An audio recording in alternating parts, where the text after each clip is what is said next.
Assalamualaikum warahmatullahi wabarakatuh. Alhamdulillah rabbil alamin, hamdal hamidin, hamdal mustaghfirin, hamdan yuafi ni'amahu yukafi'u mazidah. Asyhadu an la ilaha illallah, asyhadu anna Muhammadan abduhu wa rasuluh. Allahumma salli wa sallim wa barik ala sayyidina Muhammad wa ala alihi wa ashabihi wa li baitihi wa dhurriyyatihi ajma'in. Allahumma inna nas'aluka khaira hadzal lail wa khairan fihi wa khairan ba'dah wa na'udzu bika min syarri hadzal lail wa syarri ma fihi wa syarri ba'dah wa na'udzu bika ya rabbana min kulli ma syarrin ma 'alimna wa mimma la na'lam. Amin. Innaka anta 'allamul ghuyub walhamdulillahi rabbil alamin wa sallallahu ala sayyidina Muhammad. Allahumma shalli wa sallim. Baik Bapak Ibu yang bukan Allah, kita masuk ke hikam yang ke-15 ya. Alhamdulillah saya dapat kitab baru nih Pak, dikasih sama Habib dari Condet ya, Al-Habib bukan, Husain Aidrus Al-Aidrus ya. Punya toko kitab, saya dibagi kitabnya. Semoga beliau diberkahi oleh Allah SWT. 2 dus kita dikasih kitab.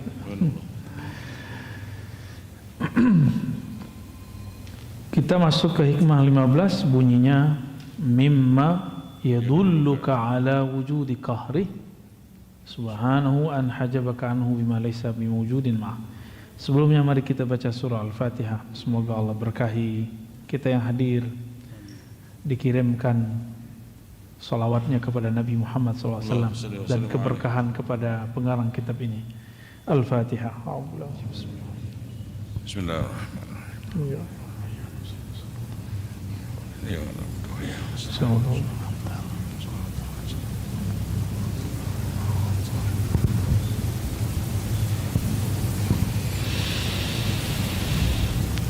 Mimma yadulluka ala wujudi qahri, yang menunjukkan hebatnya Allah. Apa itu? Ia membuat atau dia menghalangimu atau dia menciptakan tabir antara engkau dan dia, bima laysa bimawjudin ma', sedangkan hijab itu sendiri tidak ada pada dia. Hijab itu ada pada kamu, gitu maksudnya. Allah itu tidak pernah terhalang. Yang terhalang siapa? Hamba. Allah itu tidak pernah jauh. Yang merasa jauh hamba. Allah tidak pernah jauh. Yang merasa jauh hamba. Ini diingat ya. Dekatnya Allah Subhanahu wa taala kepada kita lebih dekat dari yang kita bayangkan. Maka disebutkan lebih dekat dari urat nadi. Itu ungkapan yang menunjukkan bahwa dia aqrab ilaina mimma alimna. Dia lebih dekat kepada kita daripada yang kita tahu. Maka saya sering mencontohkan, mulai dari uban, mulai dari kita punya jerawat, punya kulit, itu alisnya udah beruban Pak, nggak ngerasa kan? Nggak buat juga kan? Siapa yang buat? Dekat sekali. Nggak ada bagian di tubuh ini kecuali semua diatur oleh Allah Subhanahu wa ta'ala. Maka apapun kejadian kita sebenarnya memang sudah diatur ya. Kita tunggu saja time yang baik darinya.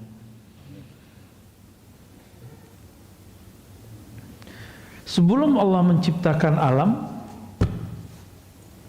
Allah gimana? Sendiri ya? Allah sendiri? Sekarang berdua apa sendiri? Yang bilang dua musyrik. Ya. Bahkan alam ini, kita ini pancaran objek dari kunnya. Kun itu keluar daripada kudrah dan iradah. Ya, masih ingat ya? Jadi Allah ketika berkehendak, maka kehendaknya keluar kalam kun. Jadi kita ini kun. Kudrah iradah itu sifat Allah. Efek dari kun itu namanya fi'il Allah, perbuatan Allah. Maka kita ini perbuatan Allah. Jadi sedekat apa kita kepada Allah? Sedekat perbuatan kepada yang berbuat. Ya, pusing dah ya. Ini masuk ke bab ma'rifat ya. Jadi emang bahasanya begini. Maka Imam Ibnu Ayyad ya, Ibnu Abbad di sini menukil ayat kullu syai'in halikun illa wajha. Segala sesuatu itu pasti binasa kecuali wajah Allah Subhanahu wa taala. Wajah Allah itu, nah ini bukan tauhid yang versi luar sana. Istilahnya sama, maknanya berbeda. Wajah Allah pada zatnya, jadi wajah itu artinya menghadap. Apabila Allah menghadap ke wajahnya disebut uluhiyah. Jadi apa yang ada pada zatnya? Keesaan. Allah Maha Esa. Lalu wajah Allah pada makhluknya itu namanya ciptaan.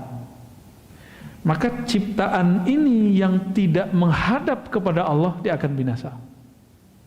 Walaupun sekarang dia misalnya jadi orang hebat, tapi jika dia tidak berhadap kepada Allah, dia akan hancur. Kullu syai'in halikun illa wajha. Segala sesuatu akan binasa kecuali wajahnya. Boleh diartikan yang menghadap kepadanya. Kita sholat, tapi kalbu kita nggak connect kepada Allah, itu sholat habis nanti. Gitu maksudnya ya. Ketika kita sedekah lalu tidak menganggap sedekah ini hartamu ya Allah, rezeki darimu, maka aku kembalikan kepada hambamu, itu langsung dia kekal. Sederhana ya? Sederhana penjabarannya. Apalagi zikir. Bapak zikir pengen sakti atau ingin mendekat kepada yang maha sakti?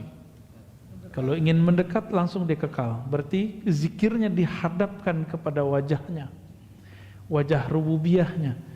Jadi rububiyah itu adalah menghadapnya makhluk kepada sang khalik. Itu disebut wajah rububiyah. Ya, maka makhluk yang menghadapkan hatinya kepada Allah, menghadapkan ruhnya kepada Allah, Allah akan kekalkan dia dengan nikmat surga, khalidina fiha. Ya. Di dalam Sahih Bukhari itu, Sahih Muslim juga ada sebuah riwayat Nabi pernah bersyair dengan syair-syairnya orang-orang dahulu. Jadi Nabi ini suka bersyair. Jadi kalau orang sekarang berdendang lah. Kata beliau, asdaqu baitin qalatis syu'ara. Bait-bait syair yang bagus, yang terbaik, yang dikalamkan syu'ara, itu kalam Labid. Apa kata Labid? Ala kullu syai' ma khalallahu batil. Ketahuilah segala sesuatu selain Allah itu batil. Ketahuilah segala sesuatu selain Allah itu batil. Maka niat kita benar apa enggak? Kalau emang karena Allah, dikekalkan oleh Allah Subhanahu wa ta'ala. Ala kullu syai'in ma khalallahu batil. Ketahuilah segala sesuatu selain Allah batil. Ini diartikan oleh Imam Ibn Arabi dengan wahdatul wujud. Dan banyak ulama salah faham di situ. Karena tidak semua ulama itu mengalami pengalaman ruhani. Seperti Ibnu Taimiyah, dia mengatakan Ibn Arabi itu sesat karena mengatakan bahwa Allah bersatu dengan alam. Ya, itu keliru. Ibn Arabi nggak ngomong gitu. Ibn Arabi ngomong wujud yang hakiki cuma wujud Allah. Wujud hakiki itu wujud yang mana dia ada dengan dirinya sendiri. Kita lahir aja dilahirin, ya enggak? Allah enggak, lam yalid walam yulad. Ala kullu syai'in ma khalallahu batil.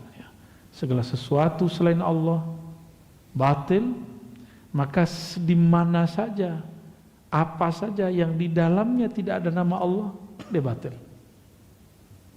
Kita ngaji begini niatnya gak karena Allah, langsung sia-sia. Batil artinya sia-sia, doi, ya, langsung sia-sia. Jadi semoga Allah luruskan niat kita semua. Amin. Termasuk niat saya juga ya.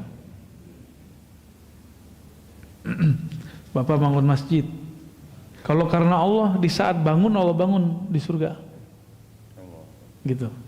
Ngurus masjid sama, saat ngurus masjid tulus, maka Allah uruskan urusan kita di sana.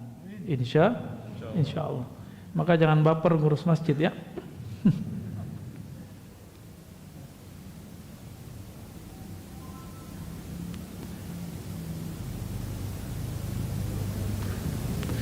Imam Abul Hasan Syazili pernah ngomong begini, inna lananzur ilallahi bi basaril imani wal iqan. Kita memandang kepada Allah dengan pandangan iman dan yakin, maka kita nggak perlu dalil. Jadi orang yang minta dalil, bukti, berarti dia kurang percaya kepada Allah. Nastadillu bihi alal khalq, hal fil wujudi syai'un siwal wahidil haq, fala narahu in kana walubda fanarahum kal haba fil hawa in fattashtahum lam tajidhum syai'a.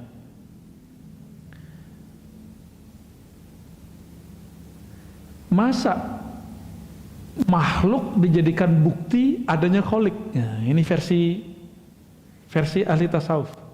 Ya, kita boleh garis ya. Ahli kalam atau ahli akidah disebut dengan mutakallimin ya, mutakallimin. Ahli kalam namanya. Atau orang-orang yang sibuk dengan dalil-dalil. Ini sama aja, mau aliran Asy'ariyah, mau aliran Ibnu Taimiyah sama. Mereka membutuhkan dalil. Dalil itu ada dalil teks, ada dalil alam atau ciptaan. Mana dalil ada Allah? Qul huwallahu ahad. Itu teks. Ayat sekian, nomor sekian. Lalu ada orang berdalil dengan ciptaan. Apa bukti ada Allah? Apa bukti ada Allah? Ada ciptaan. Ini versi mutakal. Jadi dia kemudian mengatakan karena ada ciptaan berarti ada Allah yang mencipta. Versi siapa? Oke. Kalau ahlul azwaq atau orang ihsan, ahli ihsan, nggak begitu. Allah lah dalil bahwa dirinya ada, bukan alam. Apa dalil Allah ada? Allah itu sendiri. Apa bukti madu itu enak? Cobain aja sendiri. Gitu.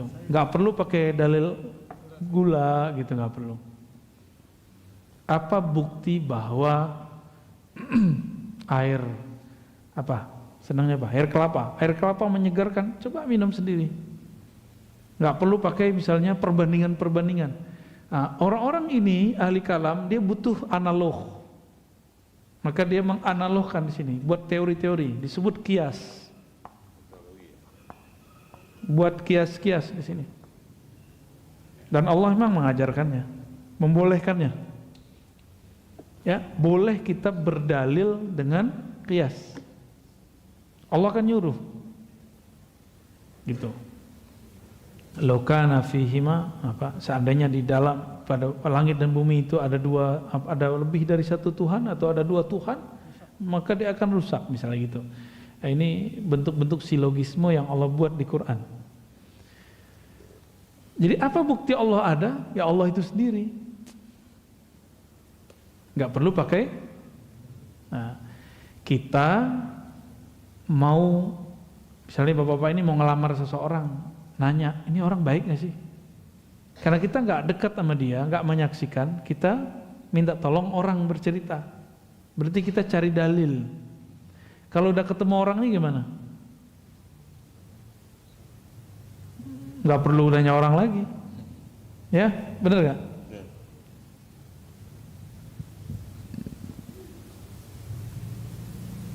Fa'aghnana dzalika 'anid dalil wal burhan, ya, karena kami percaya kepada Allah karena Allah itu sendiri nggak perlu pakai bukti. Itu maksudnya. Bagi beliau alam semesta ini bukan bukti Allah ada.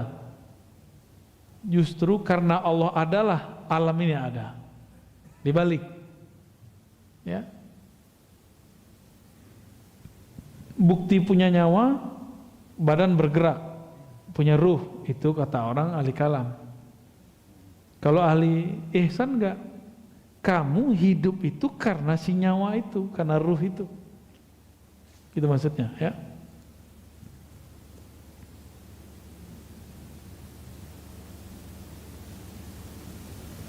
Wa qala aidan radhiyallahu ta'ala anhu قوي عليه الشهود مرة فسألته ويستر ذلك عني فقيل لو سألته ما سأله موسى كليمه وعيساره ومحمد صفيه صلى الله عليه وسلم لم يفعل لكن سأله أن يقويك فسألته فقواني. Ya. Imam Ibn Athaillah ini pernah mengalami ihsan. Apa arti ihsan? Merasa memandang Allah. Lalu dia berdoa, ya Allah, aku tidak kuat, maka tutuplah, hijablah aku dari melihat ini. Maka ada yang berkata, seandainya kamu meminta sebagaimana memintanya Musa, Isa, Nabi Muhammad SAW, maka tidak akan terjadi. Tapi mintalah supaya Allah menguatkanmu. Ya. Nah, dalam masalah kita hari ini, mungkin gak takdir itu kita sanggup menanggungnya. Takdir itu kan fiilnya Allah. Jawabannya, minta saja supaya kamu sanggup gitu. Ya.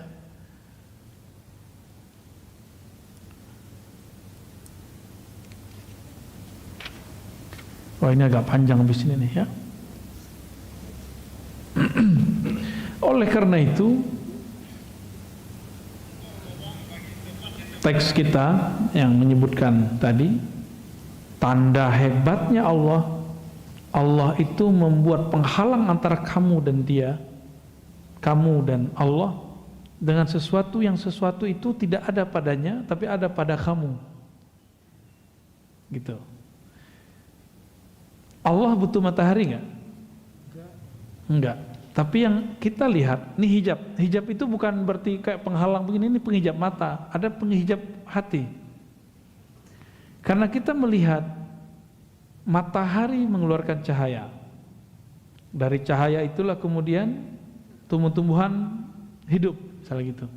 Berarti kita terhijab oleh matahari. Yang kita lihat mataharilah yang menyebabkan itu semua berkembang.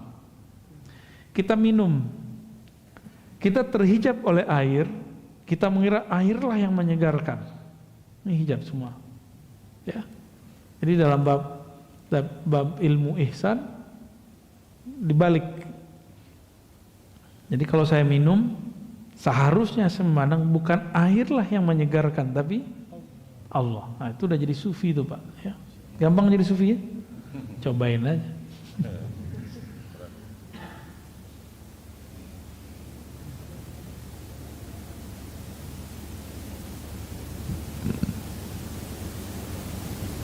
Nah, maka ada ungkapan Ibn Arabi, man syahidal khalqa la fi'la lahum faqad faz. Siapa yang menyaksikan makhluk tapi tidak menyaksikan perbuatan makhluk, tapi yang dia saksikan perbuatan Allah, faqad faz. Orang ini beruntung. Wa man syahidahum, siapa yang menyaksikan mereka, la hayata lahum, mereka tidak punya hidup kecuali hidup dari Allah, faqad jaz, dia sudah lolos. Lolos kemana? Lolos fana dalam sifat Allah. Sedangkan yang pertama fana dalam fiil Allah. Wa man syahidahum 'ainal 'adami faqad wasal. Siapa yang menyaksikan bahwa alam ini sebenarnya hanya bayang-bayang semata atau hanya pancaran Allah saja, Tidak ada hakikatnya kecuali Allah lah yang memberikannya hakikat. Faqat wasal. Dia telah wusul kepada Allah Subhanahu wa taala. Maka wusul itu bukan Bapak ini tiba-tiba terbang ke alam mana, bukan. Wusul itu kesadaran kepada Allah. Maka wusul bertingkat. Ada wusul kepada nama Allah. Ada wusul kepada perbuatan Allah. Ada wusul kepada sifat-sifat Allah. Ada wusul kepada zat Allah. Nah, wusul kepada zat Allah itu cuma Nabi Muhammad SAW. Dan nanti kalau kita beruntung ketemu Al-Imam Al-Mahdi ya. Semoga Pak ya. Mau ngapain lagi ngaji begini kalau nggak bukan itu ya. Semua Nabi mengingatkan kaumnya kedatangan Dajjal. Maka pewaris-pewaris Nabi mesti menceritakan persoalan Dajjal itu dan Imam Mahdi. Makanya semenjak pandemi saya mulai bercerita banyak tentang Dajjal dan ya ini perintah dari Rasulullah langsung ya.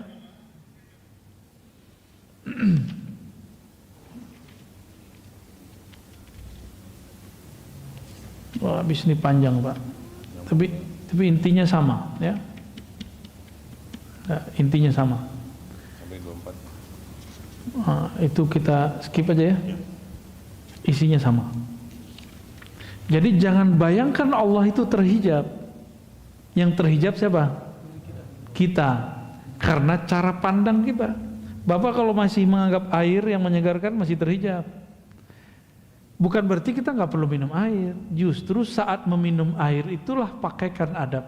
Ya Allah, dengan namamu aku mau minta kesegaran. Gitu. Bukan berarti kita nggak akan minum obat.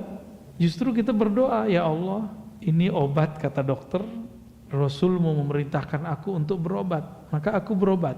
Tapi aku tahu kesembuhan darimu ya Allah. Kayak gitu. Jadi bermanja-manjalah dengan Allah Subhanahu wa ta'ala. Man taraka minal jahli ya, kita lanjut. Tidaklah meninggalkan kejahilan. Syai'an sedikit pun, man arada, siapa yang berkehendak menginginkan, ayyuhditsa fil waqti ghaira ma azrahu Allah fi, agar terjadi suatu misalnya khusyuk gitu ya, atau merasakan getaran-getaran kolbu, atau pengen misalnya mi'raj gitu, tapi sebelum saatnya, pengen jadi mursyid sebelum saatnya, itu gawat itu ya. Pengen jadi mursyid gak Pak? Pengen jadi mursyid gak? Tahu mursyid gak? Tahu? Yakin kuat. Menginginkan sesuatu sebelum saatnya itu namanya ambisi ya. Menginginkan sesuatu yang gak pantas kita inginkan itu namanya nafsu ya. Nah ini banyak hari ini ya. Saya dari kecil saya belajar zikir, belajar tarekat, itu banyak yang nafsu pengen jadi mursyid, padahal tahu dia jadi mursyid itu berat. Ketahuan itu cuma di kolbu, tapi pikirannya enggak, nafsunya enggak. Orang-orang yang menginginkan sesuatu sebelum saatnya itu berarti dia tidak meninggalkan kejahilan. Misalnya gini, orang yang ingin memetik pisang sebelum matang rasanya enak gak? Kira-kira begitu. Orang yang ingin menjual pisangnya sebelum matang sama dengan orang yang belum pantas menjadi guru terus jadi guru. Guru di atasnya mursyid, belum saatnya dia jadi mursyid, dia mengklaim dirinya jadi mursyid misalnya. Maka nanti buah yang dia berikan kepada murid-muridnya itu rasanya sepet pasti ya. Ini yang ngomong bukan saya teringat kalam Sidi Abdullah Qumari yang kemudian dijelaskan ulang oleh Syekh Zakaria Al-Halabi ya, kawan dari guru saya Kiai Ahmad Marwazi. Dan perlu diketahui, jadi mursyid gak jadi mursyid bukan masalah umur, tapi masalah pengalaman rohani. Ya. Mau lama tapi pengalamannya dikit dan tidak ada kedewasaan rohani. Ini kan ciri-ciri orang bukan nggak dewasa. Ciri-ciri orang tidak dewasa, childish secara rohani. Jadi dia badannya tua, tapi rohaninya masih bocah, masih anak-anak. Dia menginginkan istijabah doa sebelum saatnya. Ingin mendapatkan getaran zikir sebelum saatnya. Ya. Ingin memiliki sesuatu sebelum saatnya. Coba lihat anak-anak meminta yang belum umurnya, pernah nggak? Dulu pernah anak-anak nggak, Pak? Pernah nggak minta ke orang tua sesuatu yang bukan umuran kita? Hah? Beneran? Antum waktu kecil ingat nggak? Minta sesuatu itu bukan umuran kita seharusnya. Takut galak orang tuanya. Kalau saya sering dulu minta sesuatu yang sebenarnya itu belum umur saya minta. Nah, tapi dikasih tahu ini belum, ini tuh orang gede, kita paham. Anak kecil ini kan ada tipe yang bisa dibilangin, ada yang nggak bisa dibilangin ya.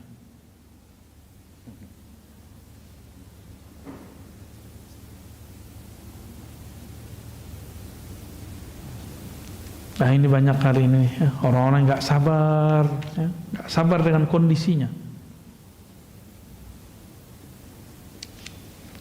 Yang pengen menikah sebelum saatnya, pengen punya anak sebelum dikasih, akhirnya jadi ya, yang belum dapat anak ya sudahlah, berarti memang antum belum jatah dapat anak, udah selesai itu, ya. Sederhana sekali. Hikmah yang ke-18. Berapa di situ? 25. Di kitab saya 18 ya. Yang panjang tadi digabung. Ihalatukal a'mala ala wujudil faragh min ru'unatin nafs. Ya. 26 di situ ya. Ciri-ciri orang, kalau bahasa Jawanya apa? Goblok. Kalau bahasa sini apa? Bodoh. Jahil. Ya, PA, wah itu bahasa ente tuh. Cum. Ihalatukal a'mal ala wujudil faragh min ru'unatin nafs. Engkau menunda-nunda satu amal padahal ada waktu yang luang. Itu ciri-ciri ru'unat an-nafs.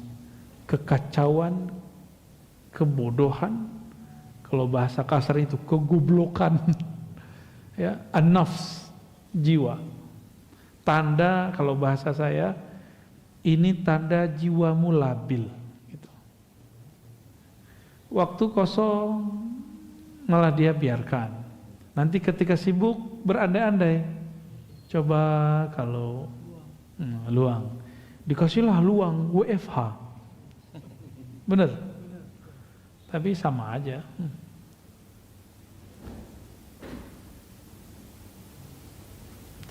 Waktu yang paling berharga untuk kita sekarang adalah waktu dunia. Ini Bapak nafas nih sekarang, ini waktu paling bahagia, paling berharga, qimah, ya, qimah aliyah. Kenapa kita sebut begitu? Karena ketika orang nanti masuk kubur, dia nggak sadar tahu-tahu dia dikubur. Nggak sadar tahu-tahu masuk kubur. Biasanya kan main handphone sambil nonton, pas bangun TV-nya kok nggak ada. Nyari-nyari TV, nyari-nyari YouTube. Ketika itu terjadi, dia masih panik. Tergantung kepanikannya seperti apa. Makanya biasakan bangun tidur tuh langsung nyebut nama Allah. Gimana caranya? Sebelum tidur sebut nama Allah, maka setelah tidur kita akan menyebut nama Allah. Ya. Kalau dosa semua kita kan dosa, nggak usah pikirkan itu ya. Kembali saja kepada Allah Subhanahu wa Ta'ala.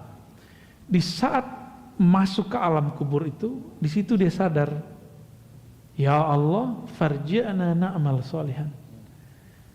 Barang sebentar saja tolong kembalikan aku.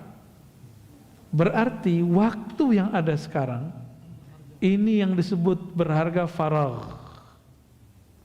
Jadi ketika beliau mengatakan ihalatukal a'mal, kamu menunda amalmu saat kamu masih bisa nafas di sini, masih bisa hidup di dunia, ini pertanda jiwamu kacau, jiwamu tidak dewasa.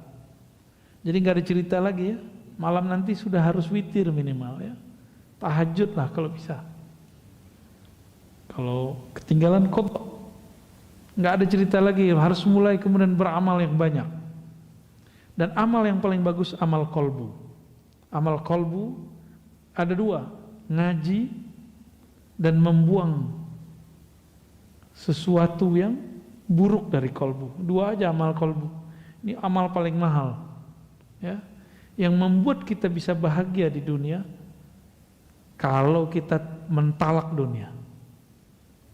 Jadi dunia itu baru bahagia kita kalau kita mentalak. Mentalaknya di kolbu, bukan di fisik, Pak. Kita masih makan minum masih bagian dunia, ya.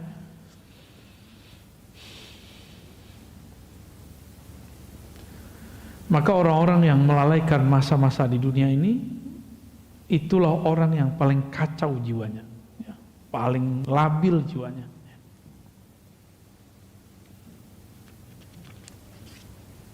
Nah, masih dapatlah satu lagi ya. Satu atau dua lagi nih? La tatlub minhu ay yukhrijaka min halatin liyasta'milaka fi ma siwa. Falau aradaka lista'malaka min ghairi ikhraj. Ini orang ngeluh, ya Allah, kapan saya khusyuk? Pernah gitu enggak? Ya Allah, kapan? Banyak kan kapannya? Benar? Nah, apa jawaban Ibnu Thailah? Nih, kamu pahami. La tatlub minhu. Jangan kamu minta darinya kapan dia akan memindahkanmu dari satu hal ke hal yang lain. Karena jika dia mau, belum kamu mau, kau sudah pindah. Gitu. Itu maksudnya. Sebelum engkau mau, Allah akan pindahkan dirimu. Falau aradaka lasta'malaka min ikhraj, tanpa perlu kemudian terjadi ujian-ujian berat. Ya. Wali-wali Allah ini kan misterius. Ada orang jadi wali karena dia cuma mengasih makanan anjing. Ada yang jadi wali karena dia cuma minggirin batu atau duri dari jalan. Ternyata wali itu sederhana. Orang yang mengambil sifat-sifat Allah lalu dia kemudian tancapkan dalam dirinya. Allah itu punya sifat rahmah, penyayang, benar. Maka dia menyayangi makhluk. Ini jalur pintas jadi wali Allah. Mau jadi wali Allah? Ya maulah kita ya. Dengan menyayangi semua makhluk, ya.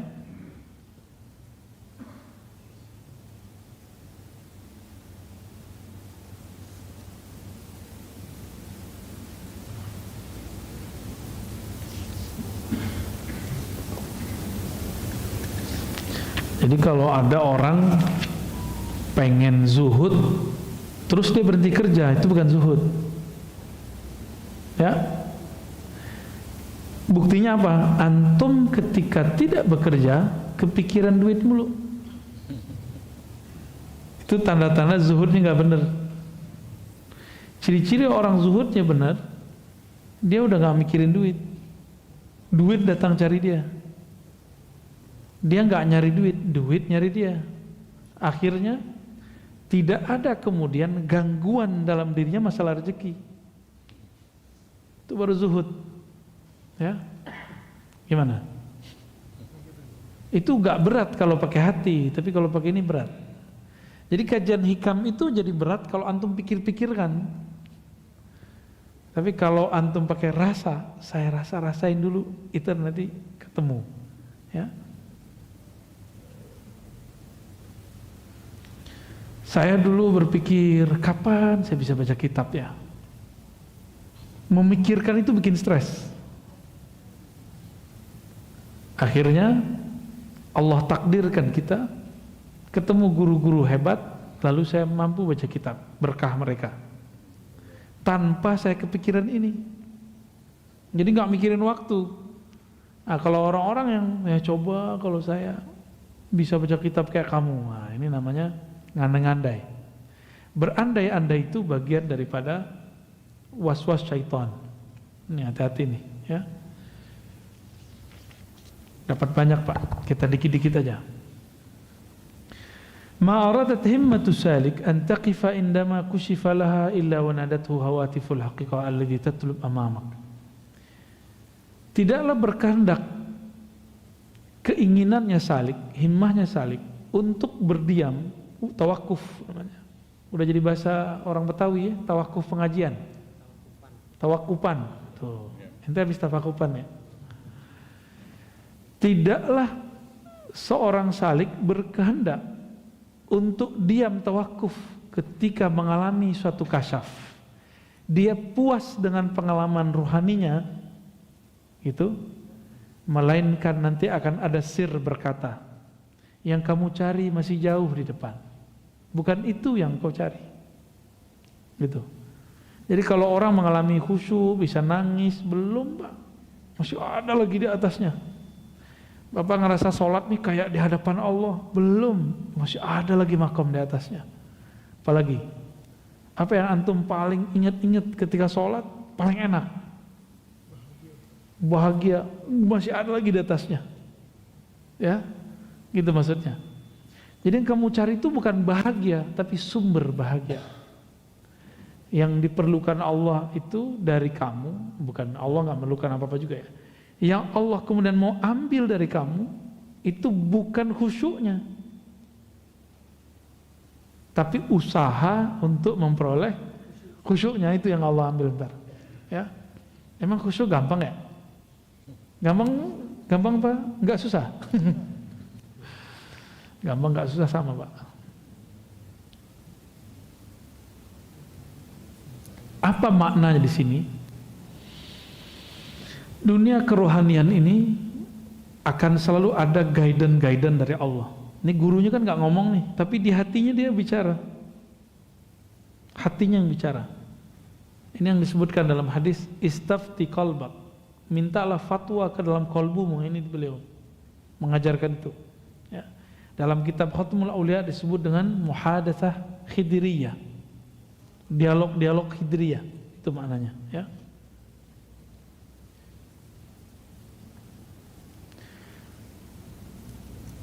Maka di sini Imam Shustari namanya mengatakan fala taltafit fis sayri ghairan fa kullu ma siwallahi ghairun fattakhidh dzikrahu hisnan. Jadi kalau kita sampai di melewati satu perjalanan, tujuan kita mau ke Bandung, pas di tol jalannya bagus nggak? Pemandangannya bagus nggak? Berhenti nggak di situ?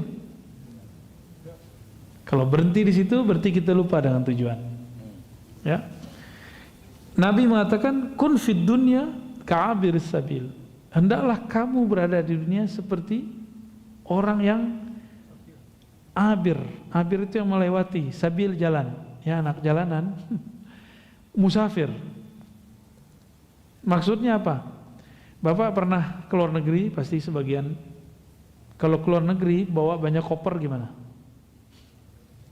Nggak usah ke luar negeri. Beda provinsi, bawa koper banyak-banyak, ribet nggak? Itu koper, ada koper tanah, ya, koper rumah, koper rekening, koper apa lagi tuh? Koper kontrakan, ya, kosmetik. Ini kopernya isinya tanah.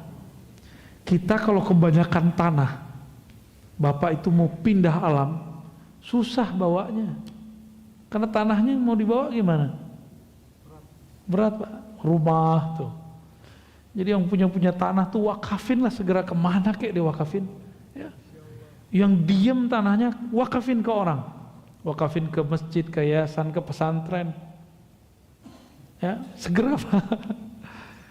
Keburu mati ditanyain semua. Dan mengerikannya di sana, Kekayaan kita itu diperiksa, kalau biasa mungkin setengah hari, sehari. Nabi Nabi Sulaiman itu 2000 tahun. Itu ukuran dunia 2000 tahun, di sana 2 hari. Tapi kalau kita diperiksa orang sekian jam, gimana perasaannya Pak? Pernah nggak? Lamanya bukan main itu. Oleh karena itu, apabila kita mengalami pengalaman spiritual, jangan asik dengan itu. Pengalaman spiritual ini anggap saja hiburan, busyra. Ya. Maka saya nggak sibuk-sibuk amat dengan pengalaman mimpi segala macam, tapi beberapa yang perlu diceritakan kita ceritakan, ya. Wala tabarrajat dhahirul mukawwanat illa nadathu haqa'iquha innama nahnu fitnatun fala takfur. Ketika seseorang tersilaukan oleh suatu kejadian, suatu pengalaman, ini biasanya orang kalau belajar zikir ada rasa merinding-merindingnya, nangis-nangisnya, apalagi hangat-hangatnya. Rasa-rasa itu semua bukan itu yang kita cari, karena itu masih makhluk. Kalau masih ada rasanya, kalau masih ada hangatnya, zinginnya, semua itu makhluk, ya. Jadi Allah bukan panas, dingin. Allah bukan ketika kita zikir itu nangis, itu bukan Allah, itu kita. Baik, nanti kan kalau kita bilang, kalau kita zikir, Allah itu bisa nyandain sebenarnya. Apa kata Allah? Ya kamu, aku kan gak pernah kemana-mana, ngapain dia panggil-panggil? Ya, zikir, ya Allah, Allah, Allah, Allah. Allah ngomong, aku bersamamu dimanapun engkau berada. Maka sebenarnya zikir-zikir kita itu tidak pernah membuat kita jadi wali, Pak. Zikir itu haknya badan, haknya kolbu. Yang membuat seseorang jadi wali jika di dalam dirinya ada rahmat Allah. Mau jadi wali kan? Biar gampang jadi wali. Minimal jadi wali murid, ya. Wali murid jadi wali kan dia sayang sama murid, benar nggak? Maka wali Allah karena dia sayang kepada makhluk Allah Subhanahu wa ta'ala. Nah, setiap kali terjadi pengalaman-pengalaman yang menghalangi kita kepada Allah, maka berkatalah hakikat-hakikat ini, kami ini hanya ujian, janganlah engkau kufur. Innama nahnu fitnatun, kami ini hanya ujian, fala takfur, jangan kufur. Ya, ini hati-hati di situ.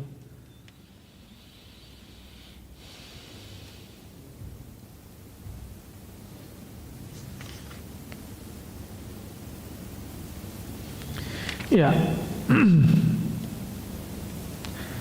orang ketika dia belajar ilmu kerohanian, di kolbunya belum dibersihkan, Pak. Misalnya perasaan pinter.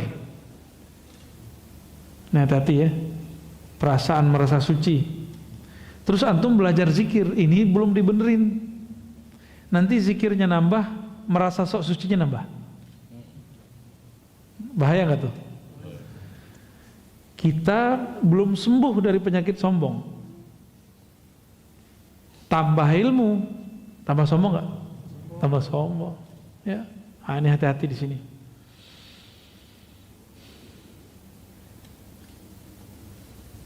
Oleh karena itu, imam-imam kita mengatakan al-i'rad 'anil nas wa zuhdi fid dunya fa aqim ma'allahi bil muraqabah wal iltimis tawbati bir ri'ayah wal istighfar bil inabah wal khudu' lil ahkami bil istiqamah.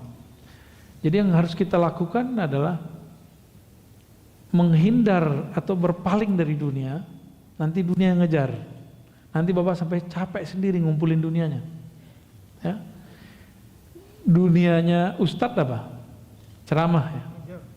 Nanti diubur-ubur orang terus, Pak, ntar. Ya. Jadwal, ketika kita sudah bosan dengan semua jadwal, tambah banyak yang minta. Ya. Emang begitu.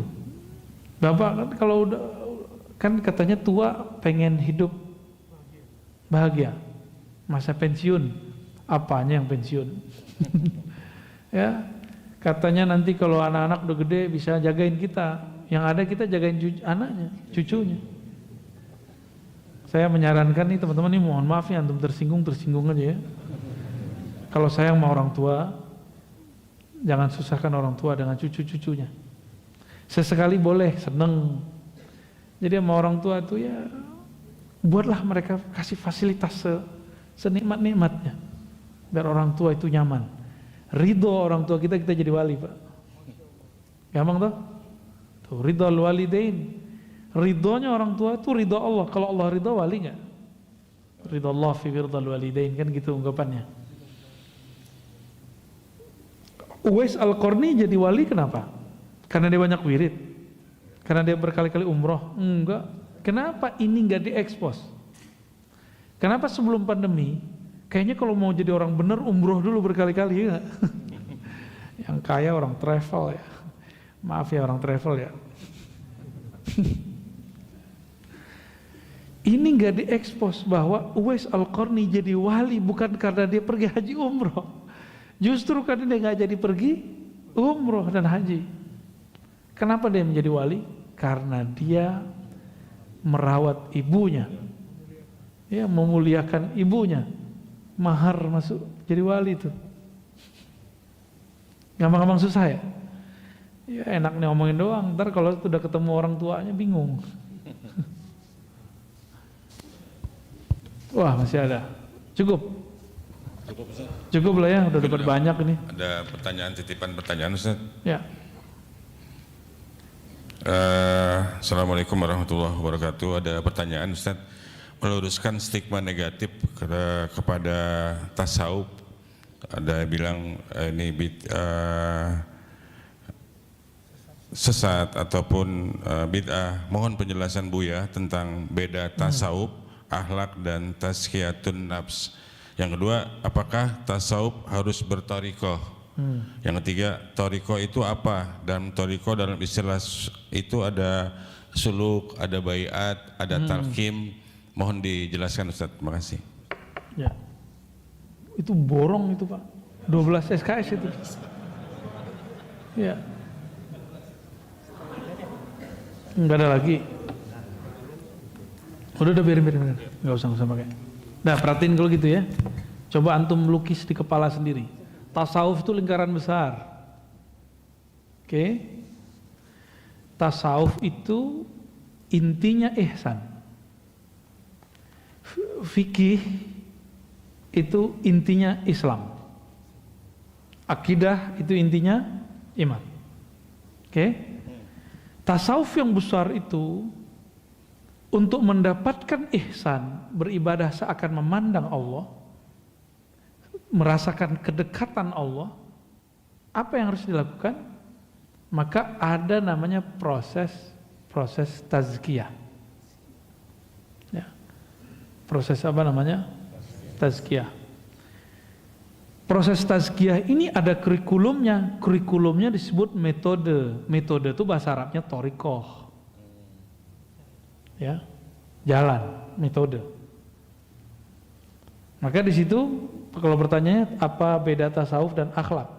Kalau sudah dibenerin tazkiyahnya ini, jiwanya, maka akhlaknya akan menjadi bagus. Jadi akhlak itu buah dari tazkiyatun nafs yang ada dalam tasawuf. Lucunya ada orang mengharamkan tasawuf tapi membuat kajian kitab tazkiyatun nafs. Benar ya? Tazkiyatun nafs itu satu bab dalam tasawuf. Gitu ya. Tazkiyatun nafs satu chapter dalam bab tasawuf. Kitab tasawuf nih, ini kitab tasawuf. Satu babnya tentang tazkiyatun nafs. Karena ada namanya jiwa amarah bisu, jiwa mulhamah, ya. Jiwa ya lawamah, mulhamah, kemudian mutmainnah.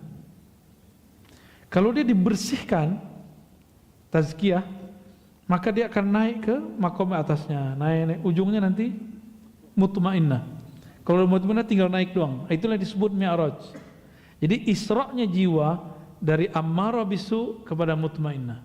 Mi'rajnya jiwa dari mutmainnah ke radiyah, mardiyah ke kamilah, ya. Itu kalau dikaitkan dengan Isra dan Mi'raj. Sudah bisa bedain? Tasawuf itu rumah besar, Tujuannya agar mendasarkan kedekatan kepada Allah, yaitu ihsan. Di dalamnya ada satu bab namanya tazkiyatun nafs. Tazkiyatun nafs itu mempunyai metodenya lahirlah dalam thariqah. Ya, maka wajibkah berthariqah? Ma la yutimmul wajib bihi illa bih fahuwa wajib. Ya. Apabila sesuatu nggak dicapai kecuali dengannya, maka dia jadi wajib. Gitu. Jadi misalnya nih, supaya saya seger, saya harus minum, maka minumnya jadi wajib. Supaya pintar harus sekolah, maka sekolah jadi wajib. Di zaman Nabi ada sekolah nggak? Ada nyantri nggak? Ada rumah tahfiz nggak? Ada.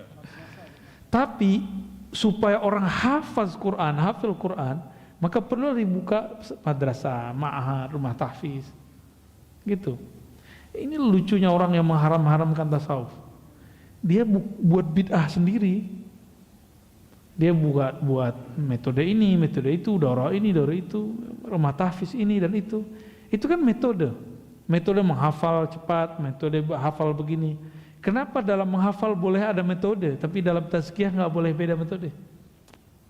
Nabi beda sahabat, beda cara loh. Ada sahabat pelit, nanya, wahai Rasulullah, amal terbaik apa? Nabi jawab, engkau ngasih makan anak yatim, engkau ngasih makan orang susah. Ada sahabat yang kismin. Tahu kismin nggak? Nanya, wahai Rasulullah, amal terafdol apa? Nabi bilang, iman di kolbu. Ada orang nanya, orangnya pemarah. Nabi bilang, la taqdab falakal jannah. Kamu sabar aja, masuk surga. Kayak gitu Pak modelnya. Jadi Nabi itu beda sahabat, beda metodologis. Tarekat yang stagnan akan hancur dimakan zaman. Maka di zaman kita mesti merevisi kurikulum thariqah. Namanya nggak usah direvisi, mungkin namanya ditambahkan aja kayak di Timur Tengah itu, Naqsyabandiyah, Khalidiyah, Qadiriyah, itu nanti ada nama-nama tambahannya, Samaniyah, Qaribiyah, Samaniyah apa gitu. Jadi mereka suka nama-nambahkan di belakang sebagai bentuk ada revisi dan tajdid. Di Indonesia kan terlalu mensuci-sucikan thariqah. Oh begini kata guru kita. Ya, kalau udah nggak relevan di zaman ini gimana dong? Gurunya sudah wafat masuk alam sono. Ya, maka thariqat pun mesti thariqat yang mu'tabarah. Yang pertama, yang kedua mesti mursyidnya arif kepada Allah Subhanahu wa taala. Mesti. Kalau enggak, bukannya malah tambah dekat, tambah jauh. Ya, mau mendekat kepada Allah malah tambah jauh. Gitu. Ya, wallahu a'lam bishawab. Tadi apa lagi? Dalam thariqah itu ada istilah suluk, baiat dan talqin. Bisa dijelaskan Ustaz? Waduh, bolong lagi. Suluk itu menempuh jalan. Jadi Bapak nih, kata guru, kamu amalkan ini, Bapak mulai ngamalin, itu suluk namanya. Suluk itu ada yang formal, berkhalwat, ada yang informal, ada yang temporal. Yang temporal ini yang biasa kita kerjakan. Misalnya Bapak Ibu ini diijazahkan guru untuk berzikir 1000. Nah itu temporal 1000 doang. Kalau khalwat, jadi suluk bentuknya khalwat, bisa 10 hari, bisa 30 hari, bisa 4, terserah berapa perintah guru. Syekh Abdullah Faiz Dagestani, seorang mursyid Naqsyabandiyah, gurunya Syekh Haqqani, kan terkenal ya, Syekh Nazim Haqqani. Itu beliau kalau lagi suluk Pak, antum nggak sanggup, nih, anda nggak sanggup, mikirin dunia wudu, mikirin dunia wudu, lupa kepada Allah wudu, teringat dunia mandi tobat. Ya, itu thariqah beliau tuh. Jadi Naqsyabandiyah beliau sudah beda dengan Naqsyabandiyah sebelumnya. Di Naqsyabandiyah sebelumnya mandi cukup di awal mau zikir, mau talqin zikir. Beda dengan Qadiriyah sebelumnya, udah beda-beda tuh. Syekh Abdullah Faiz kemudian meringkasnya. Gitu. Kan nggak mungkin Pak, beliau ngajarin Bapak gitu. Ada yang mau belajar thariqah sama saya, ntar saya gituin gimana? Kamu lupa kepada Allah, wudu. Ingat dunia, Mandi, ya bisa mandi 50 kali sehari. Kita ini hidup di akhir zaman, insya Allah banyak rukhsah, Pak.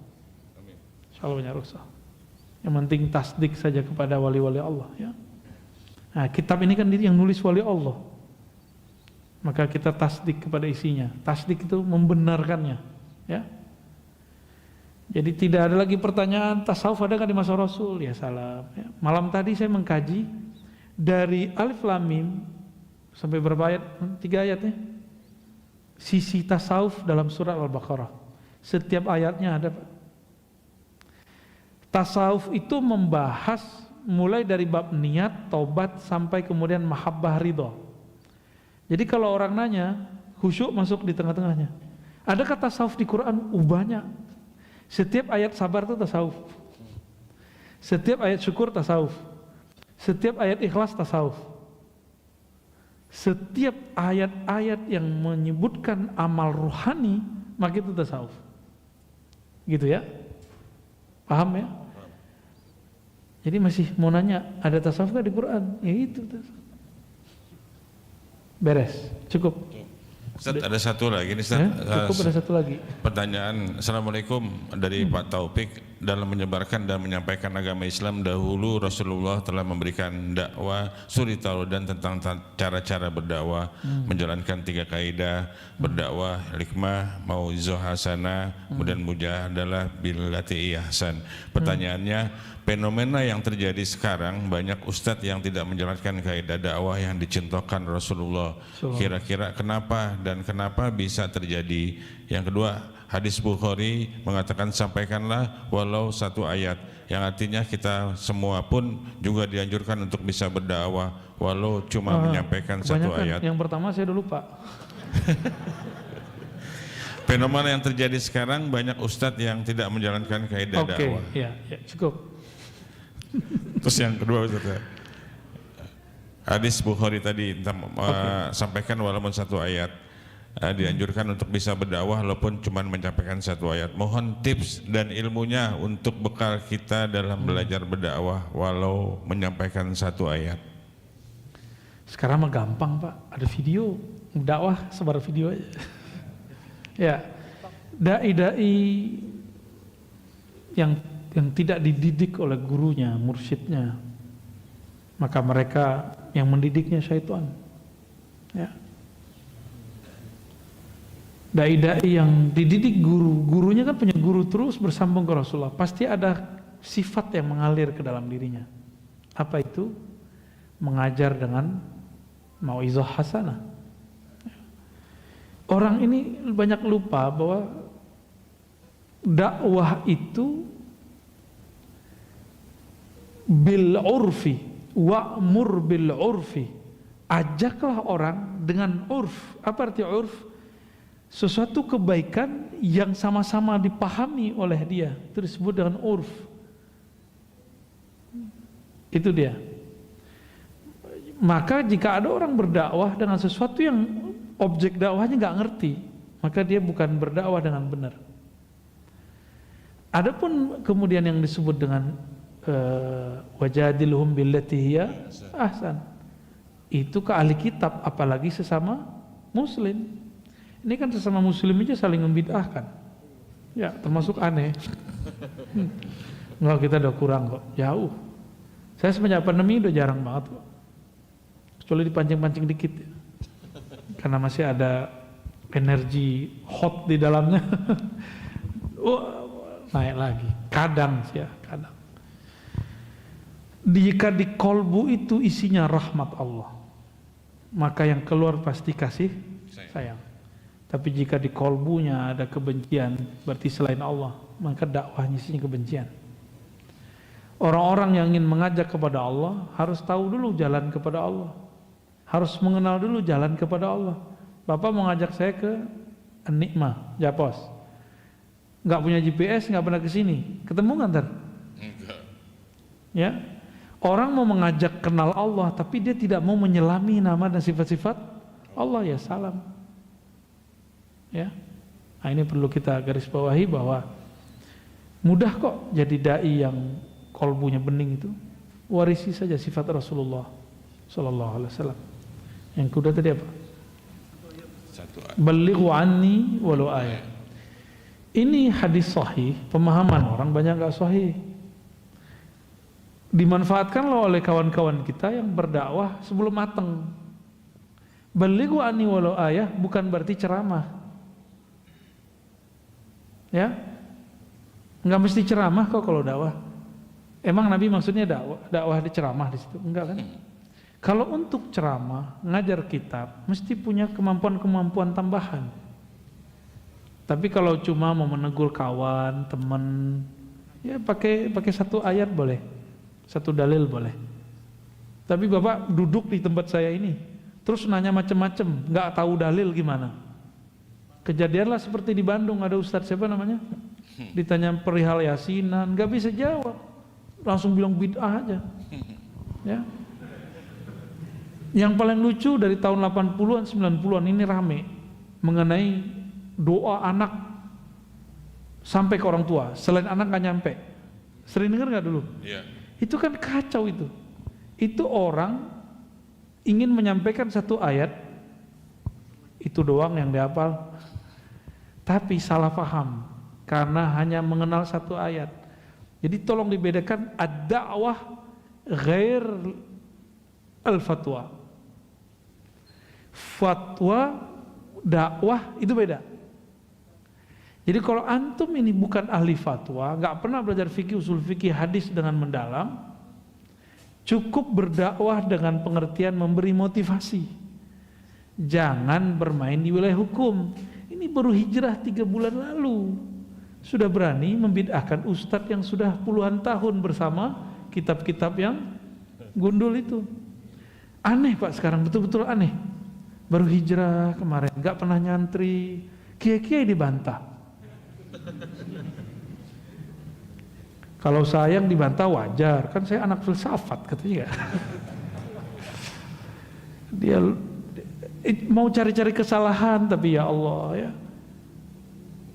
Saya filsafat 4 tahun, 4,5. Tapi saya ngaji hadis 15 tahun. Banyakan mana? Kalau dia ngaji hadas kali ya. Jadi kalau untuk menjawab fatwa, haram bagi orang yang hanya mampu berdakwah tapi bukan mufti atau mempelajari ilmu fatwa. Kalau saya nggak fatwa, saya cuma nukil fatwa. Ya, siapa Ar-Razi bisa fatwa? Ya? Saya cuma menukil fatwa. Mana fatwa-fatwa yang kemudian luput dari banyak orang, nah kita ulang. Masalah bank, saya nggak pakai fatwa saya sendiri, saya pakai fatwa Darul Ifta Mesir kok. Ya, asuransi segala macam itu saya pakai fatwa sana. Karena saya tidak memandang diri saya mampu berfatwa, walaupun dapat ijazah dari guru saya dan dibolehkan berfatwa.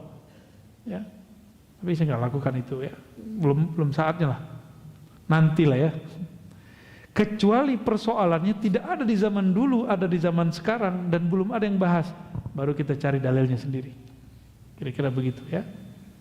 Jadi tolong dibedakan dakwah dengan fatwa. Dakwah boleh dengan satu ayat, tapi kalau fatwa tidak boleh satu ayat. Gitu ya. Khalas. Ada satu lagi sih tapi ini baru tanya. Simpen. Assalamualaikum Ustaz, bertanya apakah boleh kita membaca maulid tetapi kita menyingkat pasalnya hanya karena ingin mempercepat waktu? Terima kasih. Kan bukan Quran. Quran gitu maulid? Enggak. Ya boleh. Jadi boleh meringkas maulid. Berzanji itu berbeda dengan bacaan lain. Dia ulama beda lagi. Semakin kesini tambah dikit Pak. Ntar lama-lama jadi sallallahu ala Muhammad doang. Udah kejadian ya. Quran aja yang tadinya banyak 1 juz boleh dibaca cuma kulhu 3 kali, ya kan? Jadi nggak ada masalah. Jadi kitab maulid itu bukan kitab suci, itu cuma menceritakan tentang orang suci. Kalau itu diringkas nggak ada masalah. Ya, wallahu a'lam bishawab. Doanya pakai Fatihah aja ya. Ya, mungkin bulan kita beritahu Ustaz bulan depan berbarengan tanggal 21 kita tidak membahas masalah hikam, cuman berbarengan dengan peringatan Isra Mi'raj. Saya 21 nggak bisa kayaknya Pak. Oh nggak bisa ya, karena teman Ustadz mau minta di solmetin nih si Ustadz Habib Gis. Beliau aja lah yang isi ya. Ya. Oh tanggal 21 21 saya ada janji ke Jogja kayaknya. Jogja. 21 tanggal 20-nya kita ada. Ya nanti komunikasi sama Akh Rizky ya. Ribet. Baik teman-teman semua, mari kita sering mendoakan, berkirim Fatihah satu sama lain untuk semua yang hadir malam ini, siapapun yang mendengarkan dimanapun berada.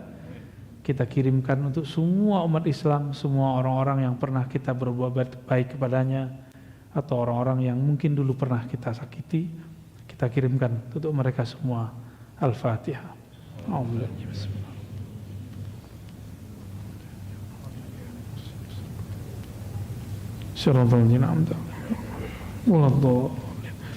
Semoga bermanfaat, semoga kita diridhai oleh Allah Subhanahu wa taala. Doa kafarah majlis, subhanakallahumma wa bihamdika asyhadu an la ilaha illa anta astaghfiruka wa atubu ilaik. Mohon izin tidak salam-salaman. Saya